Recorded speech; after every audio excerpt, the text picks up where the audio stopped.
In May, I traveled across the country to grab some family members who are about to embark on a great adventure. I'll tell you the story in just a minute, but I wanted to share my experience mid-pandemic about air travel. Is it safe? Should we be doing it? And maybe offer a little glimmer of hope that our travel dreams will someday resume again. Let's talk about it.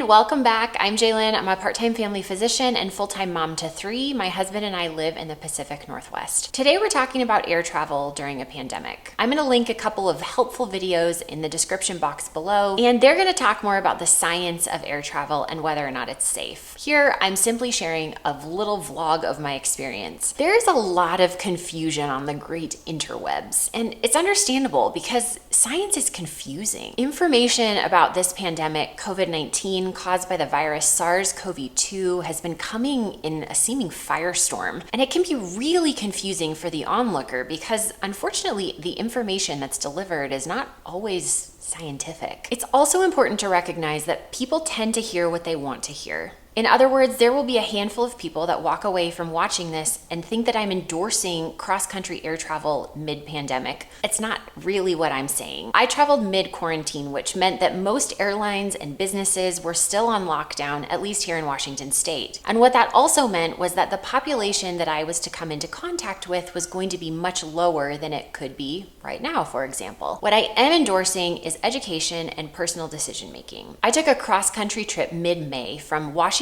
State, where we live, to Virginia. The reason was that I was picking up my 4 nieces and nephews who were just about to embark on a 13-day road trip from Virginia to Anchorage, Alaska. Now, I don't know about you and the last time you tried to shove 4 kids in a small car for 12 hours a day, trying to drive across the country without the option for potty stops or park breaks, but it kind of sounds like actual misery to me. So we made the decision as a collective family that I would travel across the country with a 12-hour layover time between my arrival in Virginia and my departure from Virginia with 4 kids. And the hope was that we would give them an opportunity to spend those 13 days with us. We understood that there were risks, and those were risks that we were willing to take since they would have been staying in hotels, stopping at restaurants, etc. along the way. We felt like one fell swoop across the country may have been a better choice at the time in an airplane than it would have been stopping numerous times a day at numerous states and different rest stops that also could have been potential places for infection. The bottom line is that the decision that we made was a collective decision about risks versus benefits. So here's a little vlog of my trip. I primarily filmed when I was flying to Virginia because filming with 4 kids on the way back proved to be difficult. Can you imagine? I'm gonna give you my top 5 tips that I kind of mentally made a list of while I was traveling. Tip number 5, think ahead. I knew that this trip was gonna be different than my typical air travel. I've traveled quite a bit in my life, but I knew that things would be different in advance, and there were a handful of things that I purposely thought about ahead of time. So my biggest encouragement is to try to think about every scenario possible and be prepared for it. I flew from Washington State to Virginia alone, and I flew home with 4 kids. I avoided carrying a lot of stuff. I tend to overpack on trips, but this trip I brought 1 backpack, no suitcase, my change of clothes was shoved in the bottom. I brought a light rain jacket and light scarf instead of bringing a blanket and my typical pillow. I knew I wasn't going to be sleeping on the plane with 4 kids. And I also packed a minimal amount of activities. I had my iPad for reading, I had my phone if I needed it to contact anyone, and I brought 1 single book. I also think that you have to think about easy access. Are you gonna have access to a trash can? Are you gonna have access to a restaurant? Are you gonna have access to a water fountain? All of these things were kind of up in the air, and I wanted to make sure that I was prepared, or at least as prepared as I could be. The other thing that I really thought about was a backup plan. Let's say that I developed symptoms when I landed in Virginia. I wouldn't want my family to pick me up. Was there a hotel nearby? Where was the nearest hospital if I was gonna need it? How would I get from the airport to the hotel? Or was there one near the airport? These are things I've never had to think about during travel. I felt like it was important to go through a list of possible scenarios in my head and try to come up with a backup plan. This was not an exhaustive list, but it is important to remember that things are different right now, and hopefully they'll return to what we consider normal fairly soon, although right now, or at least when I traveled, it was very far from normal. This is weird. I'm a little out of breath because I took a I've been like huffing it around the airport trying to get in some exercise. But it's abandoned. I mean, there literally is no one here. I think I've maybe seen 20 people. I took off my mask because legitimately there's no one around. It's gonna be okay. The next tip, number 4, is food. Most of the restaurants in both the Washington, D.C. and the Seattle airport were closed, so I had to consider my alternative options. I knew that this was a cross-country trip, and I knew that I would be flying for an extended period of time with a time change. Therefore, I packed snacks that didn't require utensils. These included beef jerky, which I typically don't eat, but desperate times call for desperate measures, a bag of almonds, a string cheese, a fruit leather, and a granola bar. I also bring my own water bottle. I wasn't even sure if a plastic water bottle would be available at Starbucks or a newsstand, and so I chose one with a closed-lipped top, meaning that whatever was exposed to the air or exposed to the airplane, or heaven forbid if I dropped it, it would automatically be clean, even though I did wipe it off after I did in fact drop it. For kids, I wanted to be sure that they weren't going to be sweeping food off the floor, so snacks that kind of stuck together were actually preferred for them. In other words, instead of packing fruit snacks for the takeoff and landing like we typically do for our own kids, I packed fruit leathers. Instead of packing a package of goldfish, I packed a package of graham crackers. The third tip is about masks. Masks are required by most airlines, and Alaska just yesterday published that they can actually give you a yellow card which prohibits future travel with the airline. You will not get hypoxemic. You will not get carbon dioxide poisoning. Your body's amazing. You can trust it to adapt for 4 hours or 6 hours while you're sitting like a lump on an airplane. The videos that I've linked below talk more about the safety of airborne or aerosolization of COVID during air travel. There are concerns there, but just wear a mask on the plane the whole time, except when you're eating or drinking.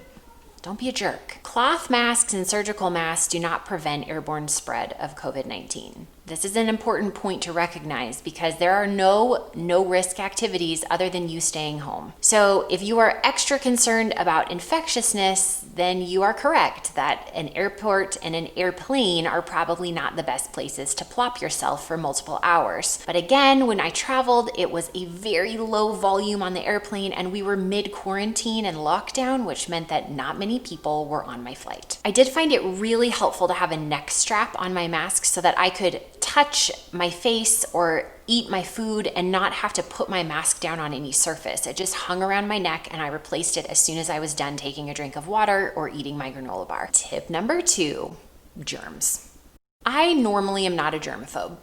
I probably should be more conscious of germs, and COVID certainly has upped my consciousness. However, during this particular airplane trip, I wanted to make sure that I was well prepared to kind of combat any extra germs. So temporarily, I really hyper-focused on germs. TSA is actually allowing larger than 2-ounce bottles of hand sanitizer during this pandemic. I packed a small travel-size spray bottle of rubbing alcohol. Rubbing alcohol, when used in its pure form, does actually kill COVID. So I sprayed it on various surfaces throughout the day. Now, I will just put it out there that we know now, we did not know then, even when I traveled, that the risk of fomite or object transmission from COVID is much, much lower than we initially thought that it was. I published a video back in April, I think, about washing our groceries and bleaching our bags and that sort of thing. I'm not doing that anymore. The science changed and therefore my behaviors have changed. I packed a small container of hand soap. I knew that I was much more likely to wash my hands for a full 20 seconds if my hands smelled good when I was done. So I decided to pack my own hand soap. And lastly, I brought a container of Lysol equivalent wipes, but I'm cheap, so they were generic. And the very top tip is about planning. Both the World Health Organization and the CDC have listed airline travel as one of the most dangerous activities currently. We know that COVID is spread via aerosolized droplets, and we also know that there is a potential airborne transmission, which means that virus particles without any droplets attached to them can kind of splay themselves and float in the air for extended periods of time. This is why the airlines have gone to the extra length of installing HEPA filters. This is also why we should exercise extra caution when making the decision to travel. Since I traveled mid-lockdown, most of the people, businesses, and commerce that typically are seen in the airports were not there. And that meant that my risk of exposure was much, much lower. It was essentially an empty airport, and it was weird. but I felt extremely safe because of the low volumes. And I said this before, but I'll say it again under the planning tip, is that contingency plans are necessary. I've never been one to come up with an A, B, C, and D backup plan, but I think that given the state of this pandemic, you kind of have to. If I would have arrived sick, or if I would have left and started to feel feverish or been coughing, I would have needed a contingency plan. There was actually a person on my flight going to Virginia that was coughing and sick, and the airline that I flew appropriately removed the passenger, pulled them aside, did a virtual medicine consult, and was told that he needed to go get tested for COVID. They rescheduled him later that day and sent him to a local urgent care to get rapid COVID testing, which, depending on your destination and the place that you're taking off, can be really easy to find or really, really difficult to find. My office currently, our results are taking somewhere between 3 and 14 days, depending on the priority that we place on your sample. It's hard, and testing continues to be difficult. If you have something like allergies and you know that you'll be traveling with symptoms, most airlines are requiring a negative COVID test within 24 to 72 hours of departure. Many offices are offering travel visits where they will screen you for COVID and provide documentation of a negative test, as well as a letter that says that you're safe to travel. As time moves forward, I think the requirements for these may be different, but for now, it may behoove you, if you must travel on an airplane, to provide negative documentation. Furthermore, there's places like Alaska that you actually cannot arrive and stay in unless you have documentation of a negative COVID test, or unless you're willing to get tested upon arrival. And possibly most important of all, I want you to really calculate the cost.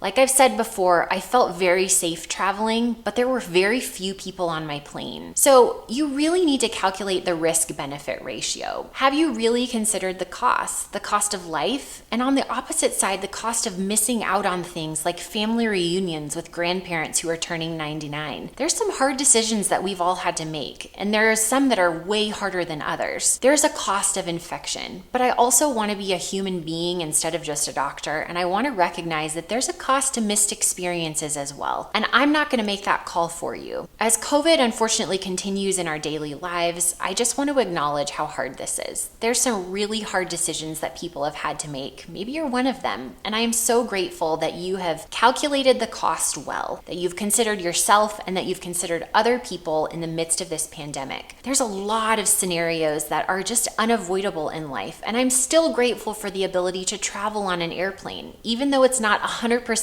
safe. So wash your hands, wear your mask, and keep dreaming of adventures that we'll eventually have again someday. Bye.